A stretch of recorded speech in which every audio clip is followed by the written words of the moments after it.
Lisa. Yay. Okay, hi everybody. I'm Lisa. I'm a TED Ed animator here in New York, and I'm super excited to join you guys today.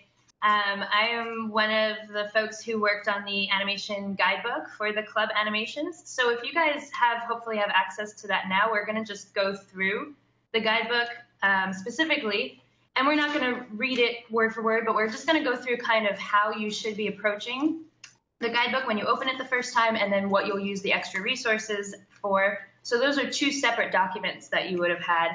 And I will definitely answer any questions or clarify anything that I haven't explained well. Just feel free to interrupt me and make me explain it again. But we will definitely have some time at the end of the session for Q&A. So feel free to, if you have any questions that are specifically about your project, or about your setup, or about your school and using animation where you are, try to save those for the end, especially if there's specific questions, okay?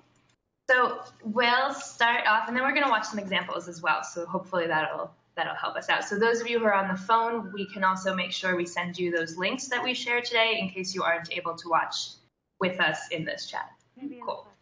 Okay, so basically animation production is the way that we've divided this guidebook is into the way that an animation studio divides animation production, which is into 3 steps. And that's pre-production, production, and post-production, which you can imagine pre-production is the planning process, production is the actual making process, and post-production is the part where you're finessing and putting your entire piece together ready to share. As an introduction, we're providing you guys with some animation principles through a variety of do-it-yourself techniques, and the idea here is to really do things as cheap and quickly and resourceless as possible, because I know that not everyone has access to all of the software and equipment it takes to make feature-length animations. But just so you guys know, that's not our intention, and that's something that I'm really excited about as well. So some techniques that you can do animation with do take far longer than others. So we do encourage people to spend a lot of time figuring out exactly what they want to do before they start doing it. And we'll talk a little bit about how to approach that brainstorming process as well. And again, no matter what style you decide, all of the things that we're guiding you through in this guidebook, they do not require a lot of computer software or knowledge or access. So we really hope that anyone can at least try out doing animation.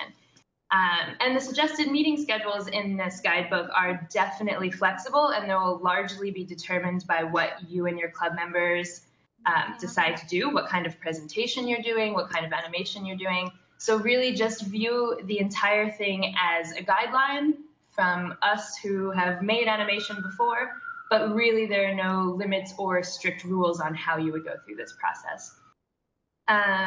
So that was just my little snippet from the little Dear TED Ed Club that you have there, but we're going to move past the table of contents and onto the first page, which is before you begin. And I do want to stress that these projects that you do, whether you are working on a presentation as an entire group of the entire club working together, or if it's individuals breaking off and doing their own animation, it's the same process, but you would just decide maybe your timeline a little bit differently. Okay, so before you begin, this is going to be kind of the most important part of your process, especially if you guys have never tried doing animation before. I know that Georgia and Christiana, you guys have tried doing a little bit of stop motion, right? Yeah, so nodding, thumbs up, good, okay. So we're actually going to show I think, a clip of your work, right? Yeah, so hope you're cool with that, because that's happening today. So when you're deciding whether or not to do animation or what kind of animation to do, it's really important that you guys devote some time to do that brainstorm and that conversation as a group or as a small group of individuals, whatever it may be. And so think of the before you begin process as a brainstorm. This will be a part of the process where you watch other videos to see what you like and if there's anything else that you want to give a try to, if there's a method of animation that you think is really cool. But this also might be that you have a video that you've already made that you've decided, oh my God, there's a part that the speaker is explaining that makes no sense. We need visuals to explain it. People aren't understanding this part of the presentation that they're watching. and it might make sense for you to add animation to a pre-existing video. And that would be a different process, a different timeline. So during this brainstorming process, you would want to ask yourself some guiding questions. And those would be, especially, do you have a pre-existing presentation that you want to add animation to? And if so, where does that animation go? How long will that animation be? And of course, as you can imagine, a 10 or 20-second animation clip is a very different thing than a 2-minute animated video. So your timeline will be largely determined by that information, but also that information might be determined by your timeline. So if you only have 2 weeks to work on animation, then you might just want to play around and try an exercise. But if you really want to do an entire project and you have an entire semester, then by all means, maybe you can dedicate yourself to doing an entire piece animated or with visuals. And then, so again, it's going to be a matter of the time that you have, the materials and equipment that you have available to you, and then also the presentation or the idea that you really want to magnify with visuals. We are going to talk about materials in more detail later, because I know that equipment and software and things like that are going to be a big gray area for a lot of people.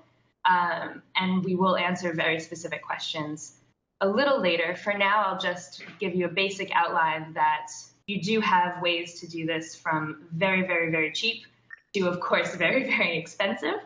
And on the cheaper end, I mean, I imagine that a lot of people have smartphones, and whether it's an Android or an iPhone or an iPod that has a camera or an iPad, what have you, tablets, iPhones, all of those things, there's a number of animation apps that range from completely free to $10, which is not high budget.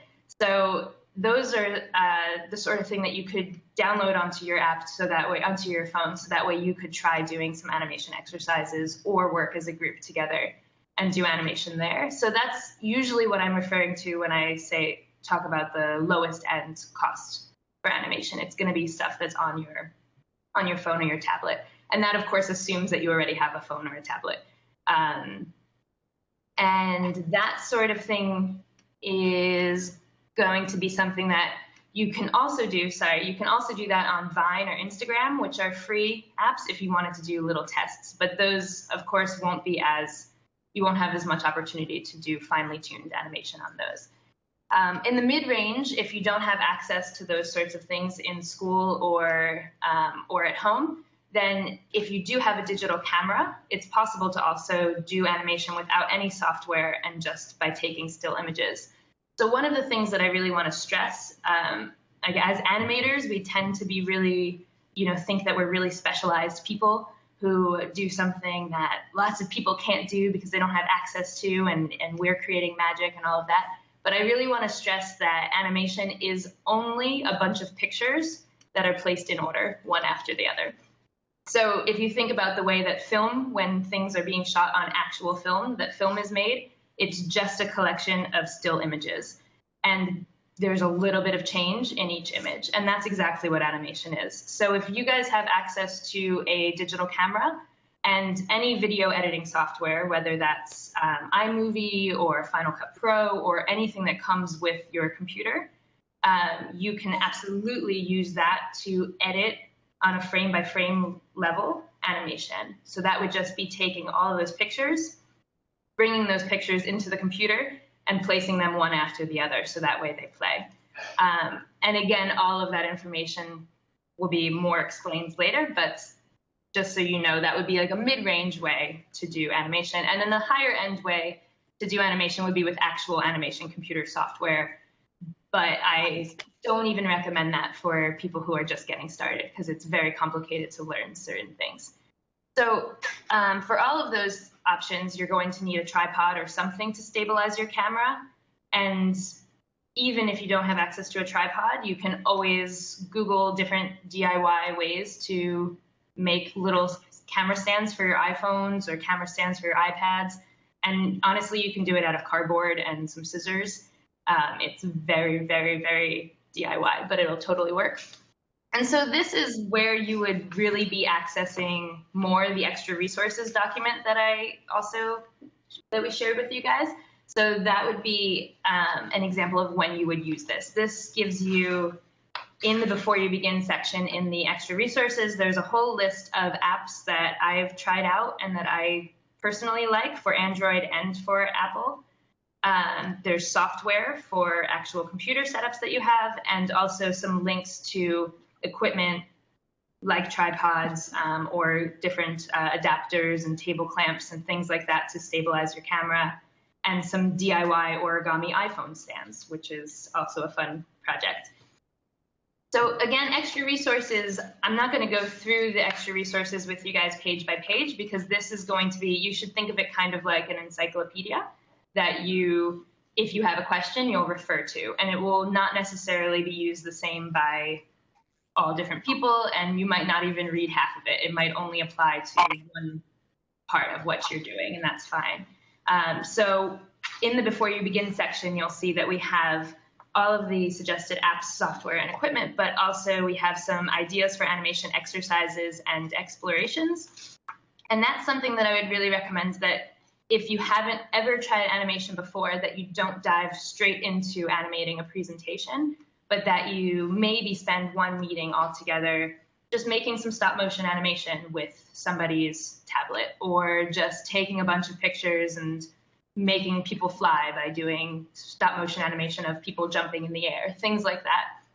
And we also link in those exercises and explorations, there are ideas for exercises that I've tried in my own classes before. We also link to visual examples of exactly those things, so you can see whether it is a professional or a student project that does that exact method of animation.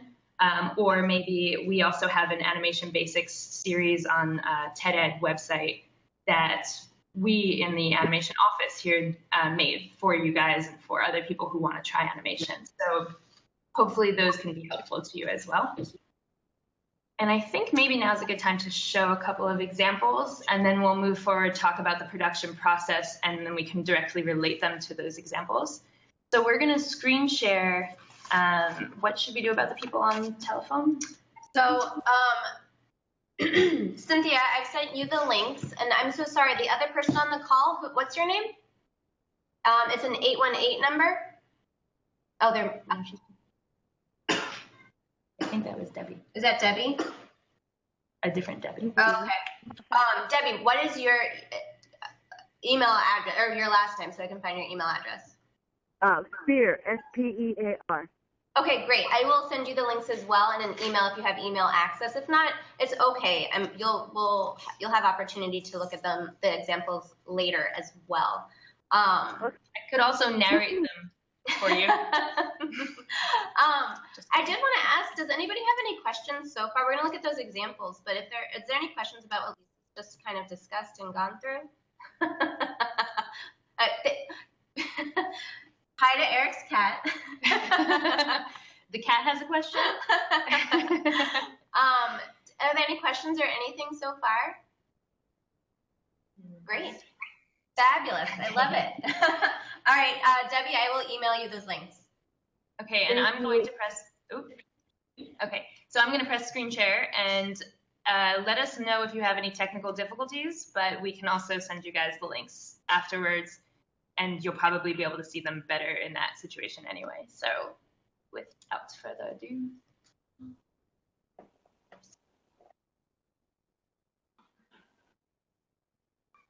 So let's see. Shall we start with some stop motion? Can you guys see the YouTube page that I'm on? Okay. Which one are you starting with? Yeah, we can. We're starting with TED-Ed Club meeting number 6, group 3, and you should see a little clay man. Got it.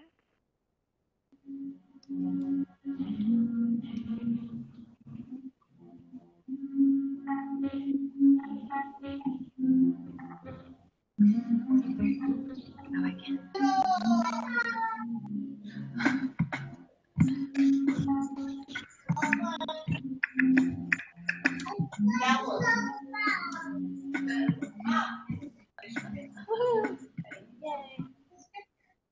Okay, and we're gonna watch.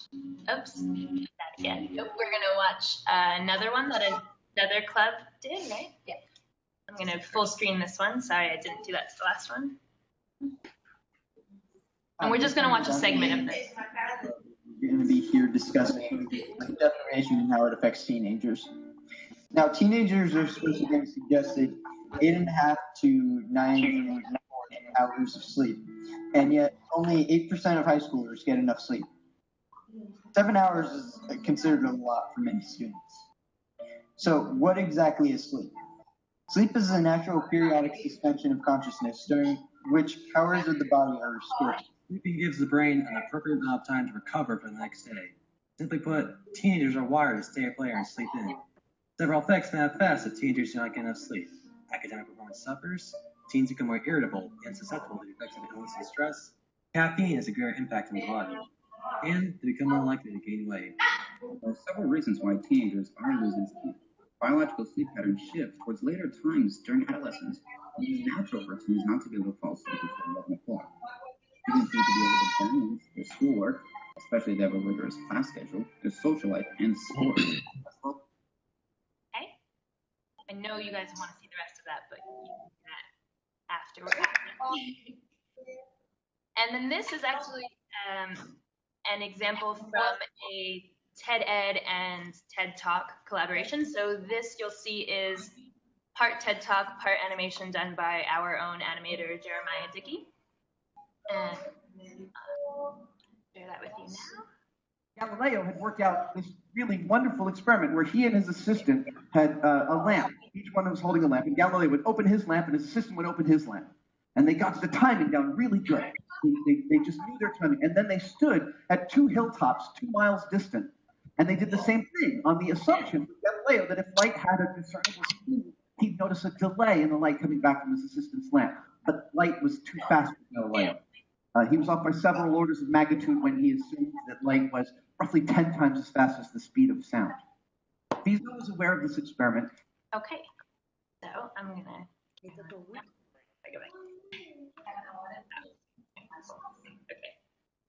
Well, were you guys able to watch those? See them a little bit, kind of, and hear them even too? Okay. Well, we'll also share with you guys some links so that way you can see those, and also shout out to Christiana and Georgia, right? Because you guys were part of the stuff, right? Okay. So, so what I wanted to discuss going forward, since we're going to move into actual production process for animation, I'm going to reference those 3 videos as we move forward. Because those 3 videos are 3 very different examples of the way that you could use animation in a club setting or for a presentation.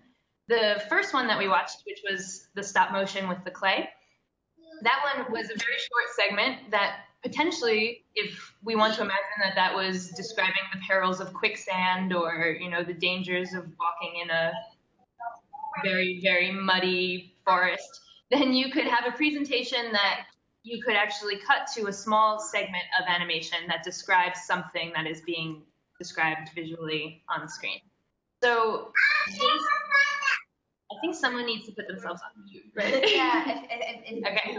Yeah, if everyone could just put their microphones on mute wherever they are, that would be really helpful because they're getting a lot of feedback from other background.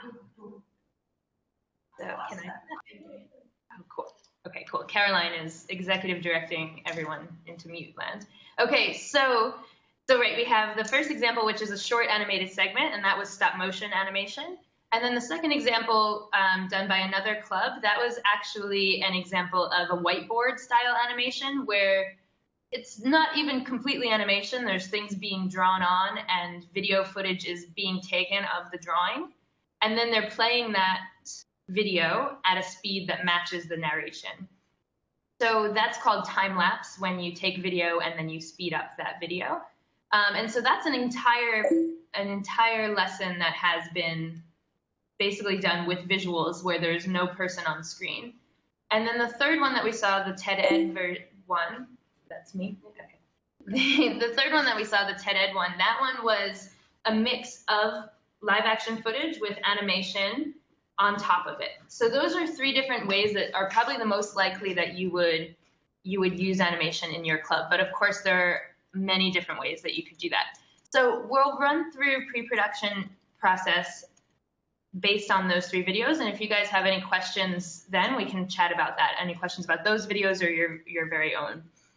So during pre-production, that's the stage in the process where you will conceptualize your idea, choose an animation technique, and test rough versions of the idea in order to trim it before beginning production. Most editing in the animation process actually happens in pre-production. So we actually, as animators, we don't do too much editing in post-production like the way in a film they would do all of their editing at the end. In an animation, we try to do all of our editing in the storyboarding process because animation's time-consuming, which you guys will learn if you try it. So you don't want to animate an entire scene and then find out later that you actually didn't need it, because that's a huge waste of time. So we really encourage spending a lot of time in the storyboarding process or in the planning process and testing that to make sure you're happy with anything and that you can trim the fat anywhere that you need to. In storyboarding process, you're actually sketching or compositing each shot onto paper, and then you would have all of those lined up, and we have examples in the back of the extra resources. We actually have a page of storyboard examples, which have different storyboards from, again, one of our animation artists for the little introductions to the TED Ed Club lessons that you guys would watch every meeting. So you can certainly check those out after and see what our storyboarding process looks like. Storyboarding is a very rough process. The idea isn't to make beautiful artwork on paper. The idea is just to really figure out what you want to be on screen at every moment in time.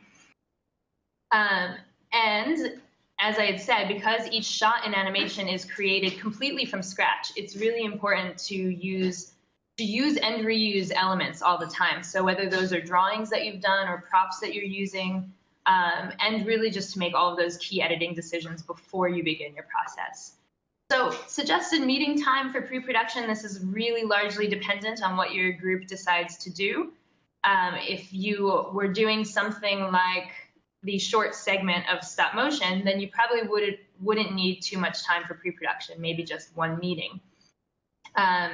If you were doing the entire piece that was animated, that was drawn with the whiteboard animation on sleep deprivation, and that was a 3-minute video, then pre-production for that video is going to be actually planning out what's going to be on screen for every line that is being spoken.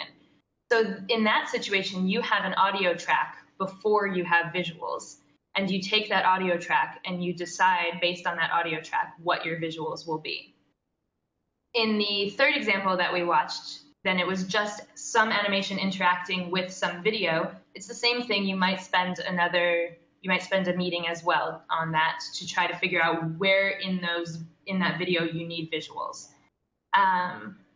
So what we suggest is that before you come to this meeting, that you come with your idea for an animation presentation, and if you plan to do something where there's video and animation mixed together, that you come with that video, so that way you know exactly what you're planning for.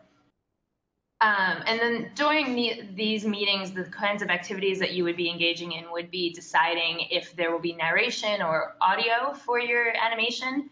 This is called a voiceover.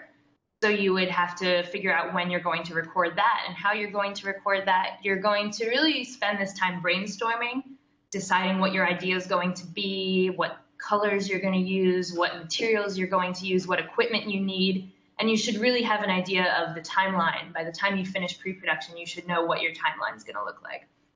And again, in extra resources, we have a whole list of different videos that you can watch to help you conceptualize ideas and to help you have some tools for brainstorming as well. And again, you should also finish the pre-production meetings with a storyboard or a plan for how you're going to move forward.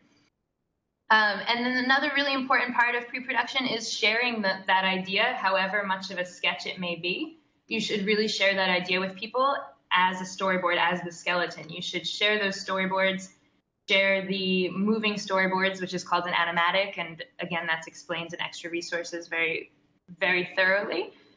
You would share that with as many people as possible and find out if there are moments of loss of clarity in the storyboards, then those moments will also exist when the animation goes on screen. So figure out what's unnecessary, but also what's unclear while you're doing this process. Do we have any questions about pre-production before I move on to production? Cool. Okay. So production, again, is going to be largely determined by what method you've decided to do. And what I'll do for this, because there is no set standard for how production works, it really depends on the medium and the project, I'll use those 3 videos again as a reference. When you come into your production process, you should begin with a clear idea of how you will divide tasks if you're working as a group, and you should have a basic production schedule and a list of materials, equipment, and locations you will need to shoot your animation or video.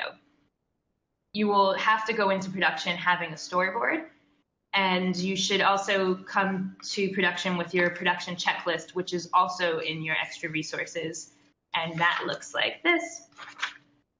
And it's on page 13 of extra resources.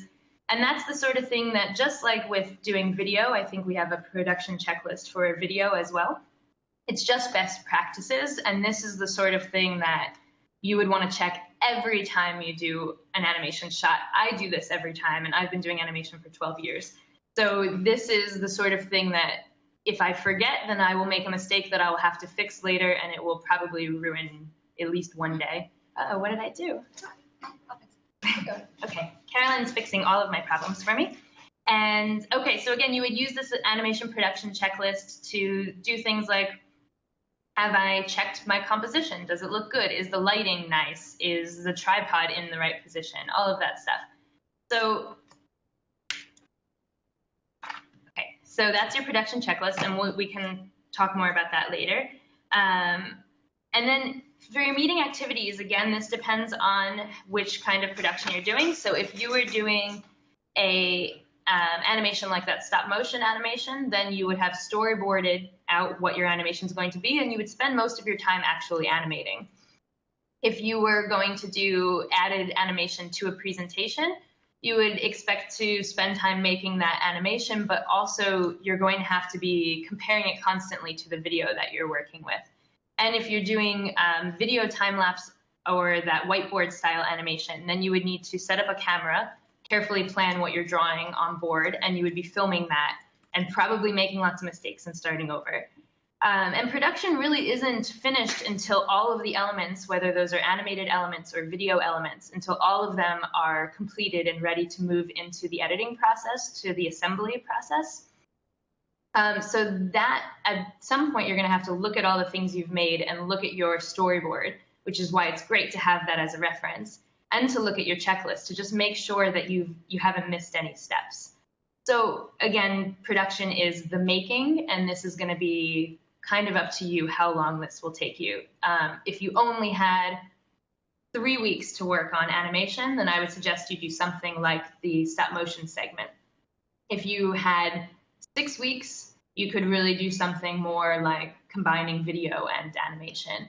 But if you had more than that, then you could think about doing an entire project animated. Lisa, Eric has a question that he asked, and he wanted to know, is there a good way to estimate how long the overall piece will be during the pre-production period? Yes. So you mean how long the piece will play, like as a video? You can unmute yourself, Yeah, you can Eric, unmute. if you like. Well, you have an idea of when you're creating something, how long you want it to be. Is there a way in the pre-production part where you can estimate what you need to create to match the time frame that you need? Absolutely. Does that make sense? Yeah. So you mean the length of the actual video, not the length of the time that you're working on it, right? Right, Yeah. right. No, it's a really great question, and actually I didn't spend time on it in pre-production, but since you asked, I will. We do also suggest in pre-production that you make something that's called an animatic, that is a moving storyboard. So an animatic is something that animators use in their pre-production process, but in commercial studios we do this, and for films and anything else you're also making these. This is where you take those storyboards that you've drawn, so even if you've done just like very simple thumbnails, and you actually put them in a video editing software and had them stay on screen as still images, no animation, for the length of time that you think they should be up. And if you have an audio track, this is much easier to do, because if there's a pre-existing audio, then you know, okay, well, he's saying when Galileo was trying this, then you know that you want to see this happen. And when they are opening the lights, you know that this happens on that cue, on that audio cue. But if you don't have an audio track and you are actually going to create the audio track for the animation, then you would really be estimating how long you think. There's a rule in film and animation that nothing should really be on screen for less than 1.5 to 2 seconds, that any shot really shouldn't be less than 2 seconds because the brain won't pick it up. So using that as a guideline, you can decide if you want that to be 2 seconds or 10 seconds, but 10 seconds is actually a really long time. So you'll see as you move those frames around what looks good and what feels good. And that will change, but it will kind of serve as a guideline, and it'll give you an estimate of, is this a 1-minute video or is this a 10-minute epic film that I'm about to make? So is that helpful answer? Cool. Okay, and then in the extra resources, I'm going to say that segue so often. In the extra resources in pre-production, there is actually an area that gives some examples of animatics. So you could actually look at what that means. I think I linked to a music video that you see the final video. It's playing alongside the video at 3 different points in time in production. So you see what their very first thought process was. So that should give you a good example of how an animatic actually works. Any other questions before I move forward? That was a good one. Okay. All right, so based on that, we would move into post-production. And again, you would be moving into post-production with all of the footage that you've made so far. Once the animation is assembled, post-production is also the part of the process where you're adding elements including titles, text, transitions if you want to have fade-ins and fade-outs, or those really cool like 1980s spiral fades. If you wanted to add sound effects, or if you wanted to add music, anything audio to complete your video. So again, all of these steps vary based on your final product, and you'll need to do all of them, or you might need to do some of them. But you can also refer to extra resources anytime if you have any questions about that. And there is a document that I included in the extra resources, which I have called the Animation Production Flowchart, which is a thing that I invented, so it might not be flawless. And I'm really happy to hear if anyone uses it and has problems, and to understand how I can make it better for you guys. So that looks like this. It's a little flowchart, and that would take you through all of the different kinds of animations that we talk about in the guidebook. Let's say you decided to make stop motion. It would kind of tell you what your first step should be, what you would expect to do next, blah, blah, blah. And then at the editing stage, what you should expect to be doing at each point in time. So hopefully that helps guide you and helps you make a little checklist as you go through.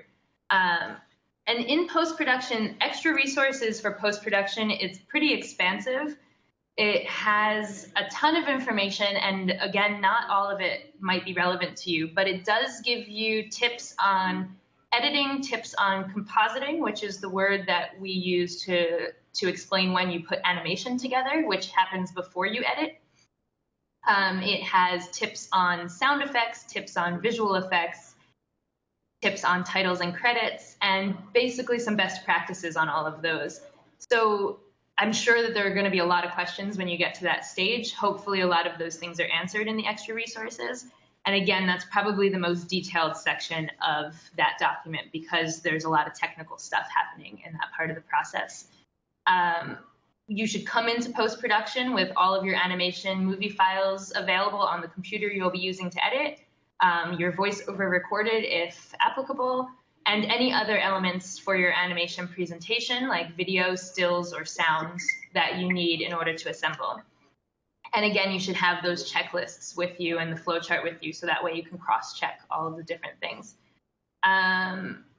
And yeah, during that process, you'd be doing all of your finishing touches. You saw that some people had credits on theirs, they had intros, sometimes you might need subtitles, you might want someone's name to come up when they're speaking, you might want to, well, if you're doing like that third video I showed you where the animation and the video are playing simultaneously, that's called superimposed animation. And so that's animation that's actually playing on top of video. So you would have to composite those two things together. And I do have some tips on how you would do that in the extra resources. But if you are using a specific software, all of those things should be answered in your software's manual as well. Or if you're using a specific app, we don't have explanations on how to use those specific things because you're going to have access to the guide of whatever that thing is that you've chosen to use. And at that point, you're kind of ready to just make sure that your video is totally the way you wanted it to be, to make sure that there's no glitches, to make sure that you play it on different screens and make sure that you try it with different speakers, make sure it always sounds good, always looks good. And then you would export your final video, and there's directions on how to do that as well.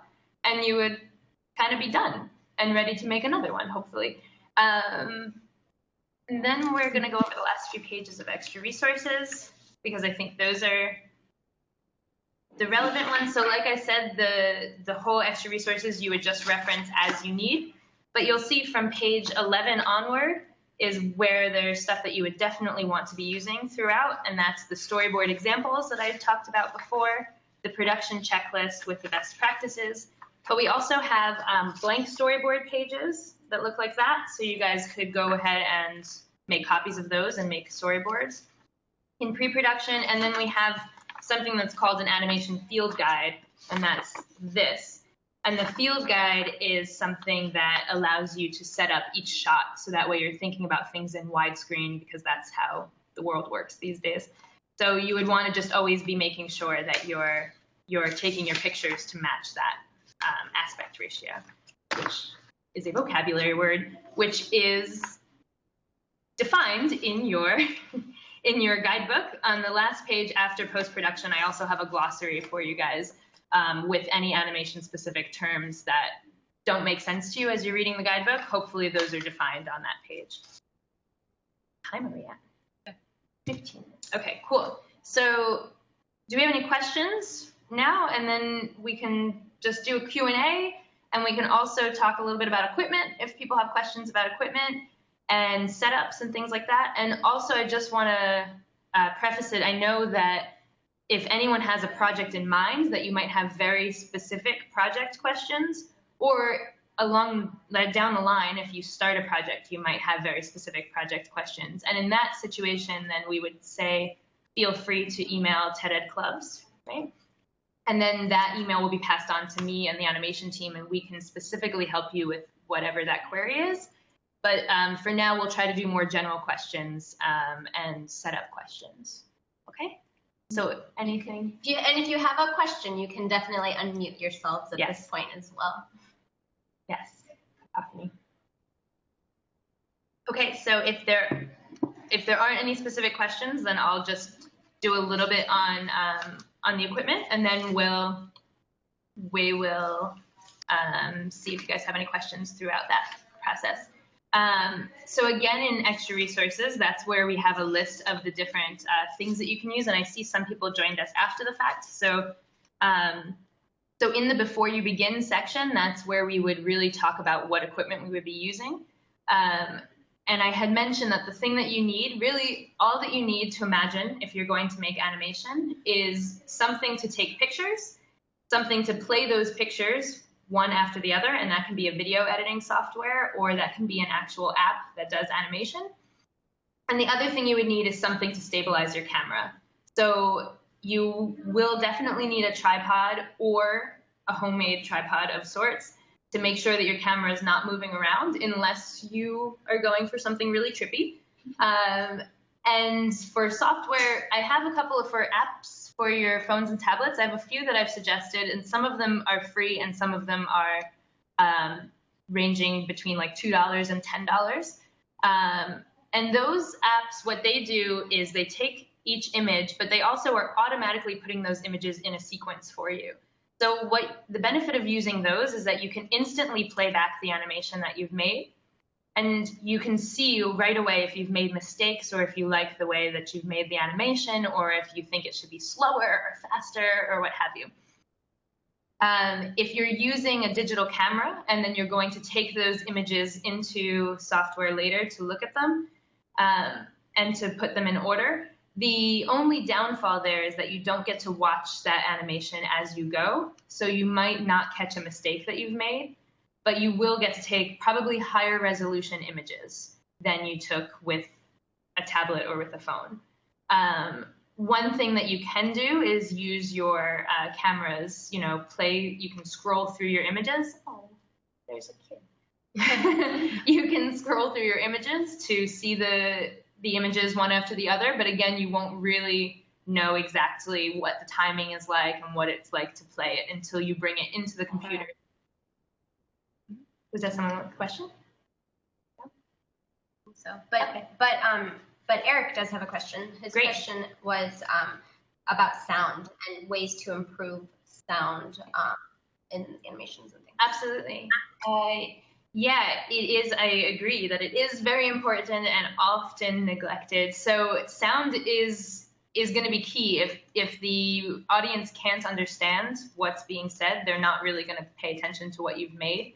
So that is kind of equipment based. If you have access to, microphones or portable microphones, that's great. But actually, I believe your iPhone probably has decent, iPhone or an Android, all of them probably have decent recording device. The main thing would be to, we have a couple of tips for this in best practices. The main thing would be to record that voice, to record it a couple of times, but to always record that in a closed off room with no air conditioning and no street noise and windows open and all that, but also to record it a few times in the same place, because every room has its own room tone, and that would allow you to maybe choose the best cuts, the best chunks of the audio. And then one thing that we do on our end is we always record just some empty noise from the room that we're in. And then that way, if you need to separate those audio files, if you want to have a longer pause in between sentences, or if you want to have, a section where animation fills a gap. It's really horrible if you hear the voice, and then there's this weird silence where the audio cuts off and doesn't start again until a second later. You can fill that with what's called room tone, and that's one thing that we find really helps us. And if you're using video editing software, it's really helpful every time you make a cut to just add a little bit of a fade at the end of that cut, even if it's a couple of frame cross fade, that would help you out a lot too. And those are pretty detailed suggestions, but that's kind of the things that I notice the most in people's audio when it doesn't work out very well. And other than that, it's just making sure all the things that you have in your presentation guidebook from TED Ed clubs about the speaker and where they should stand in relationship to their microphone and all of those best practices as well. Is that helpful? Cool. Any other questions, guys? Because we don't have that much time, so I don't want to fill it with my voice. People are intensely taking notes. Mm-hmm. Okay, and then I do also outline, if you guys did have access to animation software, I have some links to those. And I also know that there's a lot of different free ways for people to do that as well. And you can actually do it with your webcam in a laptop or in a computer. So there's a ton of ways to trick any system into being a system in which you can make animation. So hopefully you guys all give it a try and share with us. But I also really hope that as you come across questions and things in the guidebook that aren't clear, that you share that information with us, because it'll really help me to make a more useful and efficient guidebook for you guys in the second iteration. And yeah, I would just suggest that everyone start off doing some exercises and seeing what they like. One really fun thing to do, and we have an animation basics lesson on TED Ed about it, is called Homemade Special Effects. And that's one where you can actually use people. You don't even need to have any props or materials whatsoever. You can use people, and you can do what the original form of filmmaking special effects were, making people disappear just by taking a picture, they're there, taking a picture, they're not there anymore, doing things like that just to kind of understand what that frame by frame world looks like, because it is a different mindset than making video. What do you think, Caroline? So I was questions for them? I was actually wondering if Georgia and Christiana would unmute themselves and let us know how it went for them creating those stop motion animations. I know you all worked in groups, but what were some of the lessons that you may have learned from working with Clay to create kind of stop motion things that might be good pointers to share with other folks? Good. I'm putting you on the spot. Actually, I was kind of scared at the beginning because I didn't know what to do, and actually, if it would work out, basically. Yeah, and finding out what we were going to do actually was the craziest part, because we were throwing ideas and we were like, no, we should have that and that and that, and in the end, I mean, it turned out completely different. Yeah, we started off with something, but then ended up with something else. Yeah, and that's my favorite part of making animation, is that you think you know what you're gonna make, and then something completely different comes out, and that's based on the circumstances for sure. I'm glad you guys had that experience, and I think that if you're working with club members, you should, and for the facilitators as well, you should encourage that experience, because sometimes it's just a matter of sitting there with the equipment and with some materials and just trying it, because it seems kind of hard to do at first, but it's really not hard, right? Yeah. Yeah. Just a little hard, not a lot hard though. How long did it take you guys to make the little, like, how long did you guys spend making animation? Well, how much time was it? It was amazing, I think, like, we spent an hour and a half. Yeah, an hour and a half, yeah. And it was like really small in the end. It was like a second. Mm-hmm. Yeah. Not even a minute. Yeah, welcome to my life. Yeah, that's really what it's like, and I think that's why it's important for people to try exercises before they try a whole project, because I think you'll think stop motion's the best idea, and then you realize that you thought you were going to make a 4-minute stop motion, and you did 5 seconds in 3 hours, and you're like, oh, that's a bad idea. So yeah, definitely try it out before you commit to a big project. Any other questions from anybody out there?